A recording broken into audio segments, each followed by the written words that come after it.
2017 deadline to clean up bank balance sheets has sent banks reeling. In a little over a month, banking stocks have lost over 2 lakh crore rupees in market capitalization, and still banks caution that the worst is far from over. But even as the RBI, the Central Vigilance Commission and the Department of Financial Services work closely with banks to speed up the resolution of stressed assets, CNBC TV 18's Ritu Singh reports that the tension in the financial community is palpable.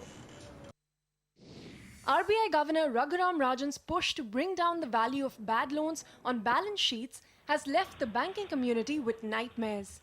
Driven by stricter provisioning requirements, the 32 bank results declared so far reflect excruciating pain.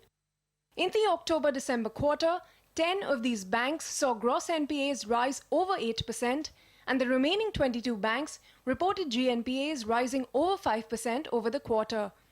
Reports suggest provisions surged 90% to 49,016 crore rupees in the third quarter, and gross NPAs surged 29% to 4.37 lakh crores. CNBC TV 18 learns that the Department of Financial Services, RBI and Central Vigilance Commission are working closely with banks to speed up stressed asset recovery process. One solution proposed by the banks is that stressed assets be auctioned off through a closed bidding process, which will allow for the discovery of a fair price for these assets. In fact, we also learned that the CVC has been roped in to ensure that banks are not questioned about the transparency of such a closed bidding process or accused of rigging of any sort in the future. Now, we also understand that the sale of these stressed assets will be done under the Bankers' Joint Lenders Forum mechanism, and the consortium lead will have to take charge of the sale of the stressed asset. When you have quite a bit of NPAs and you need to bring about resolution of the same,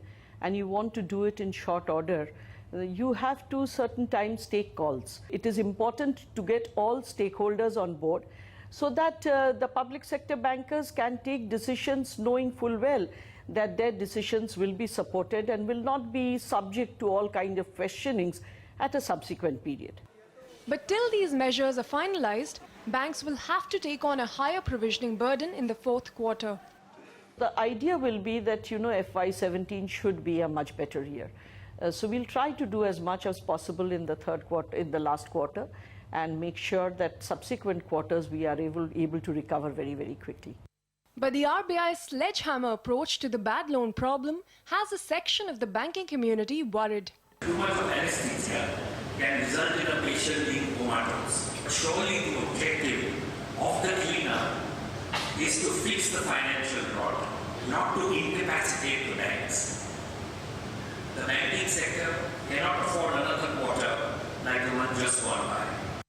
As things stand, a quick resolution as proposed to the CVC may take a while coming. But sustaining a recovery will mean stronger, long-term solutions like the bankruptcy code are a necessity. In Mumbai, Ritu Singh. So the clean-up drive for the banking sector, and as we've been reporting, and we are getting more indications from our sources within the government that we will see the government at least announce some of these measures perhaps in the budget. So this is going to be a story that we will continue to track.